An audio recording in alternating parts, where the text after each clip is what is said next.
Hello, my dear viewers. Today in class 1, I have taught them about সংখ্যা শিখি ছয় ঋতুর বাংলাদেশ, সাতজন বীরশ্রেষ্ঠ, আটটি গ্রহ, নয়টা বাজে, দশটি ফড়িং।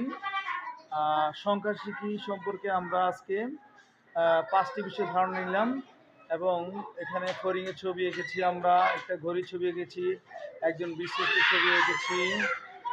তারপরে আমরা 8টি গ্রহ আঁকার চেষ্টা করেছি। তারপরে একটি প্রতীকী ছবি বাংলাদেশের মানচিত্রে আমরা আঁকার চেষ্টা করেছি বাচ্চাদেরকে বোঝানোর জন্য অল্প সময়ের মধ্যে। তো আমরা সবাই এটা উপভোগ করলাম। সবাইকে ধন্যবাদ। আচ্ছা, ঠিক আছে। আচ্ছা।